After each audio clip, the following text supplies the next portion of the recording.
अस्सलाम वालेकुम स्टूडेंट्स, आज हम चैप्टर नंबर 9 का लेक्चर नंबर 3 स्टार्ट करने लगे हैं। इस लेक्चर में स्टूडेंट्स हम डिस्कस करेंगे young double slit experiment. Young double slit experiment क्या है, इसके ज़रिए हम क्या चीज़ जो है वो साबित करते हैं और ये हमने किस लिए जो है इसको सीखा। इसको करने से पहले स्टूडेंट्स मैं आपको 2-3 चीज़ें इससे रिलेटेड बताना चाहूँगा।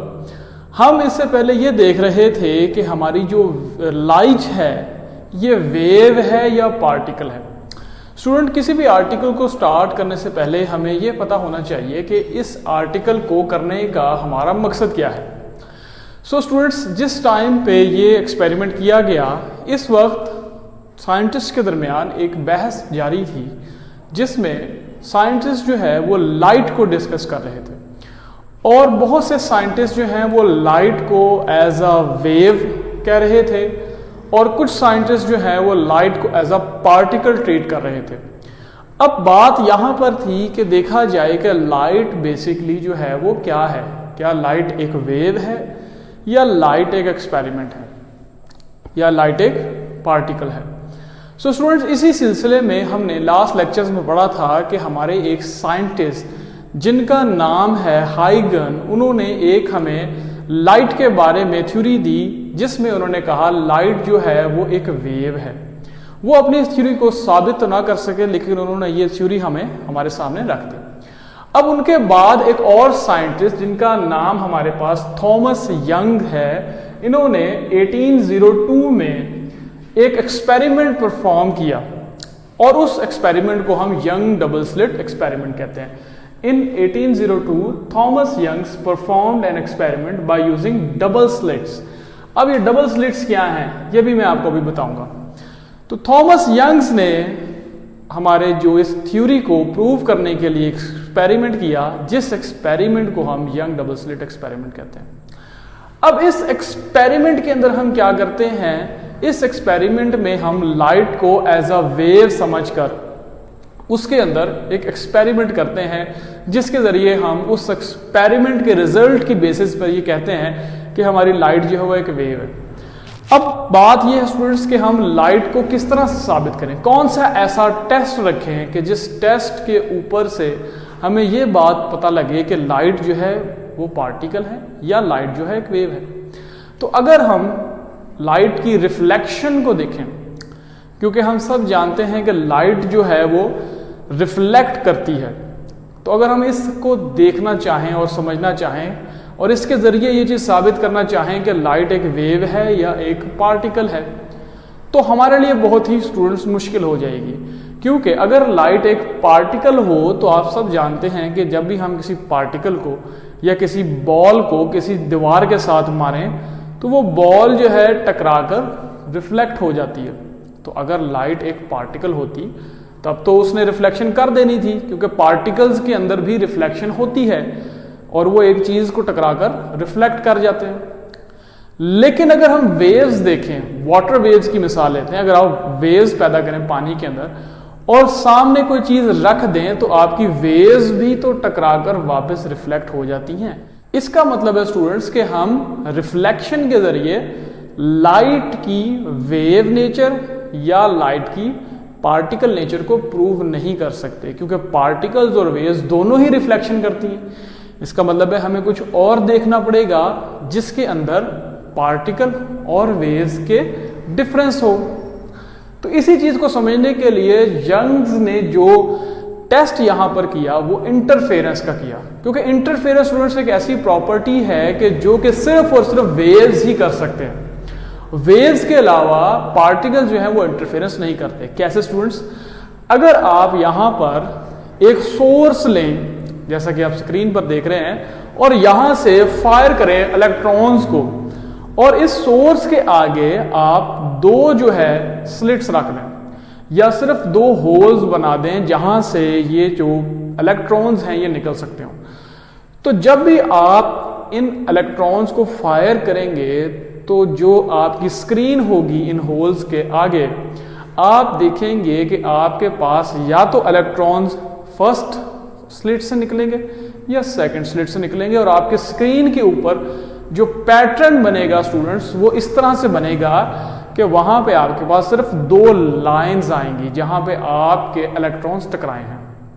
तो अगर तो आप इलेक्ट्रॉन्स को फेंकें और आपकी स्लिट के ऊपर या आपकी स्क्रीन के ऊपर 2 लाइंस बने, तो ये तो पार्टिकल नेचर है। इट मीन्स अगर हम लाइट को यहां से एक लाइट सोर्स रखें और लाइट के आगे 2 इसी तरह के ब्लॉक्स रख दें जिसमें से लाइट सिर्फ इन 2 होल्स में से गुजर सकती हो, तो अगर तो लाइट जो है वो एक पार्टिकल है, तो लाइट को भी इसी तरह से बिहेव करते हुए सिर्फ 2 लाइंस बनानी चाहिए।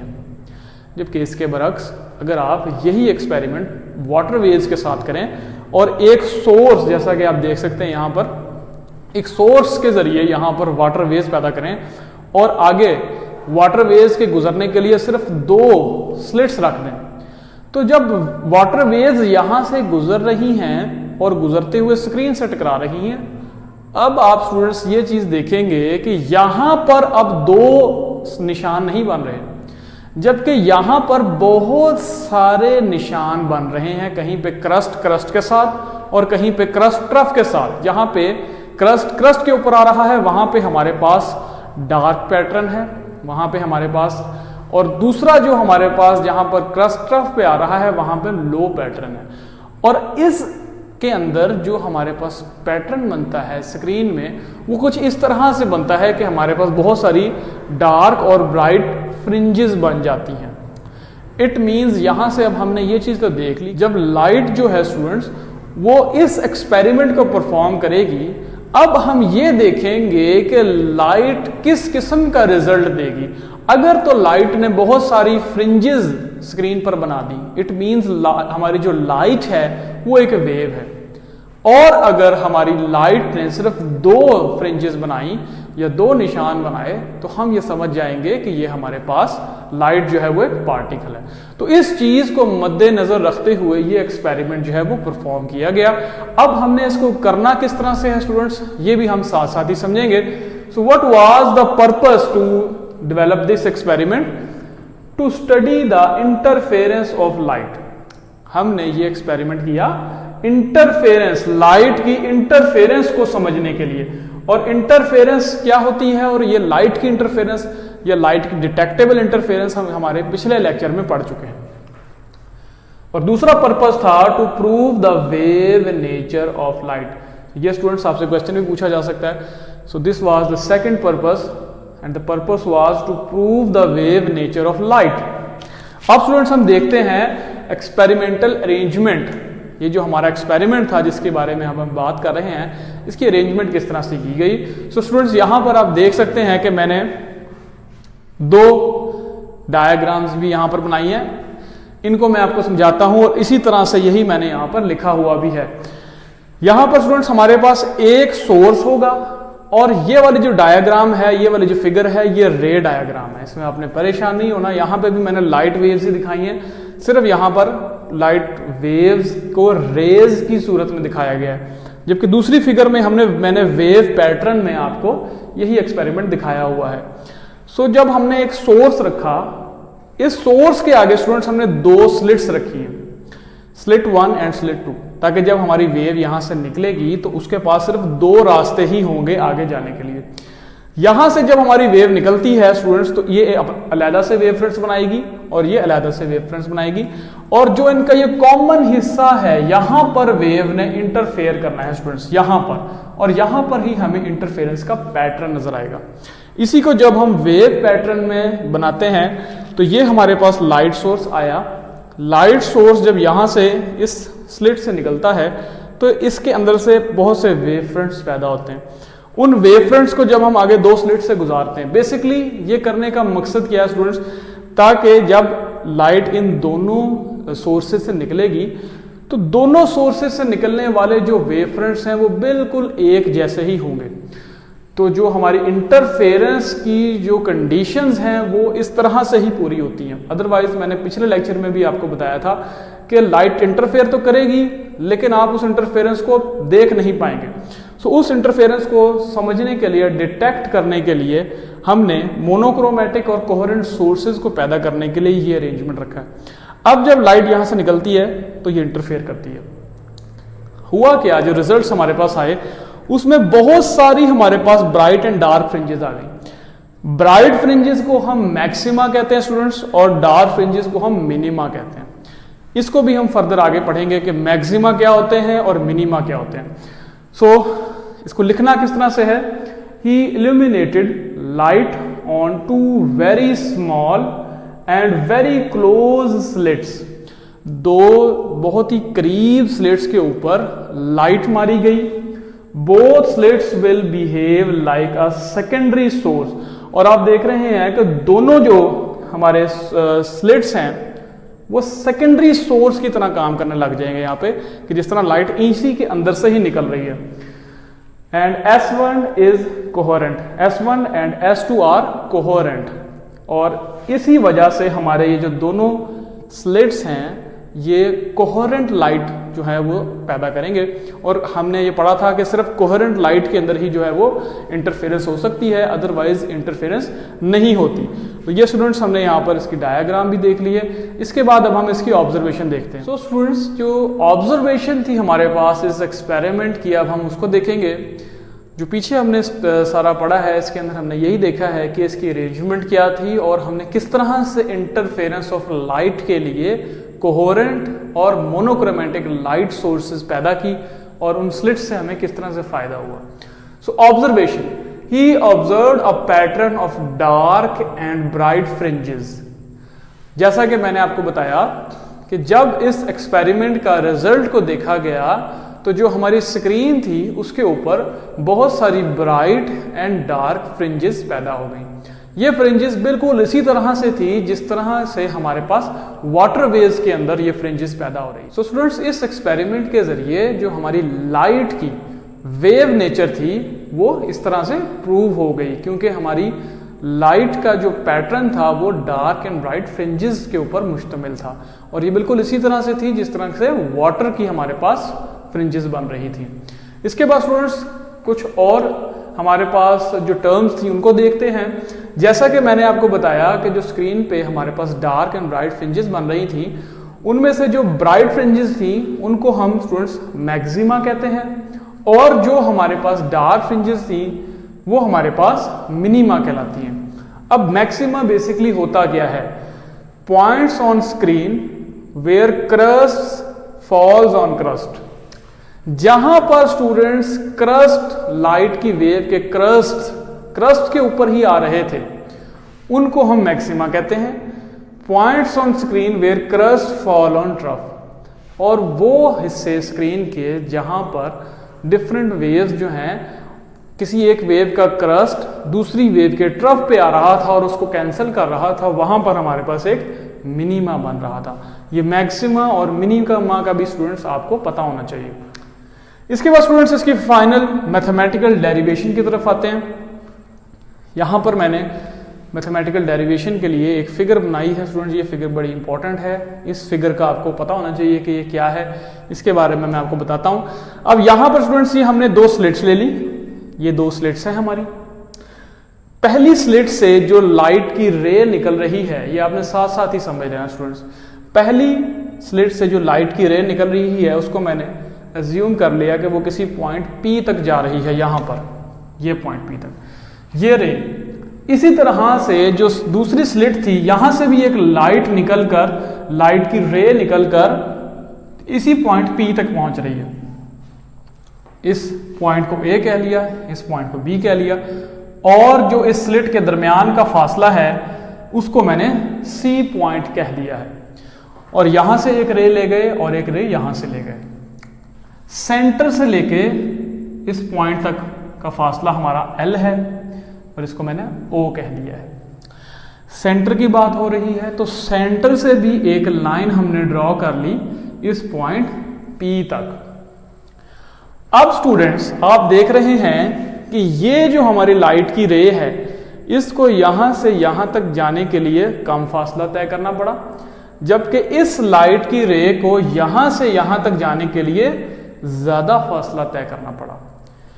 कितना ज्यादा फासला तय करना पड़ा? अगर हम यहां से एक लाइन ड्रॉ करें इधर तक, तो हमारे पास अब इस पॉइंट D से लेके P तक का जो फासला है ये बिल्कुल बराबर है A से लेके P तक के फासले के। इसका मतलब है नीचे वाली जो लाइट की रे है वो इतना ज़्यादा ट्रैवल कर रही है ऊपर वाली रे के मुकाबले में। ये स्टूडेंट्स आपने साथ साथ ही समझ लेनी चीज़। दोबारा देखें, ऊपर वाली रे जो है उसके मुकाबले में नीचे वाली रे इतना फासला, ये वाला फासला ज़्यादा ट्रैवल कर रही है उस पॉइंट P तक पहुंचने के लिए। अब अगर हम यहां पर एक एंगल बनाते हैं थीटा, तो मैथमेटिकल रूल्स के अकॉर्डिंगली ये जो एंगल बनेगा ये भी हमारे पास थीटा ही बनेगा। अब इसको हम डिस्कस करते हैं और लास्ट चीज A से लेके B तक का जो फासला है वो हमारा D कहलाएगा। मैथमेटिकली इसको देखते हैं स्टूडेंट्स। अब यहां पर हमारे पास एक ट्राइंगल बन रही है ABD। ये वाली जो ट्राइंगल है अगर हम इसको अलग से यहां पर भी ड्रॉ करके देखें तो ये इस तरह से A, B एंड D, ये हमारी एक ट्राइंगल बन रही है जो मैंने अलग से भी यहां पर बना दी। इसके अंदर अगर हम साइन थीटा देखें, साइन थीटा हमारे पास क्या होता है, perpendicular over hypotenuse. So perpendicular हमारे पास यहां पर आ जाएगा BD और हाइपोटेनियस हमारे पास आ जाएगा AB। तो स्टूडेंट्स ये हमारे पास जो AB था इस फिगर में वो D के बराबर था। तो यहां से अगर हम देखना चाहें sine theta is equal to BD over small d, जो कि डिस्टेंस था A और B के दरमियान का। तो स्टूडेंट्स अब ये जो BD है हम ये फाइंड करते हैं यहां से। इस डिस्टेंस को हम स्टूडेंट्स कहते हैं ये पाथ डिफरेंस है, यानी कि ये वो डिफरेंस है जो कि नीचे वाली वेव ज्यादा तय कर रही है ऊपर वाली वेव के मुकाबले में। तो इसको हमने निकाल लिया, ये हमारा BD is equal to D sine of theta बन गया। इसको हम पाथ डिफरेंस भी कहते हैं। अब स्टूडेंट्स यहाँ पे थोड़ी सी और लॉजिकल चीज है जो आपको पता होनी लाजमी है। स्क्रीन पे भी मैं आपको दिखा देता हूँ यहाँ पर। अब हो क्या रहा है स्टूडेंट, बेसिकली मैक्सिमा और मिनिमा क्यों बन रहे हैं, डार्क और ब्राइट फ्रिंजेस बेसिकली आती क्यों हैं। आप यहाँ पर स्क्रीन पे देख सकते हैं स्टूडेंट्स कि जब हमारी लाइट जो है वो इन दोनों स्लिट से निकलती है, तो जब तो इन दोनों वेव्स का फासला सेम होता है, जब इन दोनों वेव्स का फासला सेम होता है तो हमारे पास जो फ्रिंग बनती है, इसी को जब हम आहिस्ता आहिस्ता थोड़ा सा ऊपर की तरफ ले जाना शुरू करते हैं, तो अगर ये जो पाथ डिफरेंस है ये एक कंप्लीट वेव हो, यानी कि ये जो पाथ डिफरेंस है ये वाला, अगर ये हमारे पास एक कंप्लीट वेव हो, इसके नतीजे में जो फ्रिंज बनती है स्टूडेंट, या इसके नतीजे में जो चीज बनती है वो हमारे पास ब्राइट फ्रिंज बनती है। दोबारा, ये जो फासला है ये अगर मुकम्मल एक वेव जितना हो तो जो हमारे पास फ्रिंज बनेगी वो ब्राइट फ्रिंज बनेगी। इसी तरह अगर ये फासला दो वेव्स के बराबर हो तब भी ब्राइट फ्रिंज बनेगी, 3 वेव्स के बराबर हो तब भी ब्राइट फ्रिंज बनेगी। इट मीन्स कि जब भी हमारे पास जो वेव्स का पाथ डिफरेंस है वो कंप्लीट वेव के बराबर होगा तो ब्राइट फ्रिंज बनेगी। इट मीन्स BD जब भी हमारे पास m लैम्डा के बराबर होगा तो हमारी कौन सी फ्रिंज बनेगी, मैक्सिमा या ब्राइट फ्रिंज बनेगी। इसके बरक्स अगर ये पाथ डिफरेंस हाफ वेव के जितना हो या फिर 1.5 वेव जितना हो, 2.5 वेव जितना हो, 3.5 वेव जितना हो, तो इसके नतीजे में जो फ्रिंज बनती है स्टूडेंट वो डार्क फ्रिंज बनती है। और इसको हम इस तरह से लिखते हैं कि जब हमारा पाथ डिफरेंस m+1/2 लैम्डा होगा तब हमारी जो फ्रिंज बनेगी स्टूडेंट्स वो डार्क फ्रिंज बनेगी। सो स्टूडेंट्स इसके लिए हम अगर इसकी इक्वेशन कंप्लीट करना चाहें तो आप देख रहे हैं कि यहां पर इक्वेशन नंबर 1 में जो BD था वो D साइन थीटा के बराबर था, तो यहां पे BD की जगह पर हम BD की जगह पर D साइन थीटा पुट करेंगे तो ये जो इक्वेशन हमारी आती है स्टूडेंट्स इसको हम कहते हैं this is the equation for maxima. इसी तरह से अगर हम यहां पर BD की जगह पर D साइन थीटा पुट कर दें तो ये वाली जो इक्वेशन स्टूडेंट्स हमारे पास आती है ये कहलाएगी हमारी equation for minima. So students यहाँ तक तो हमने अभी equation for maxima, equation for minima drive कर ली। अभी हमारा जो ये यंग डबल स्लिट वाला एक्सपेरिमेंट है ये मज़ीद रहता है। इंशाल्लाह इस लेक्चर को मज़ीद कंप्लीट करेंगे अगले पार्ट में। आज तक के लिए इतना ही। Thank you. अल्लाह हाफिज़।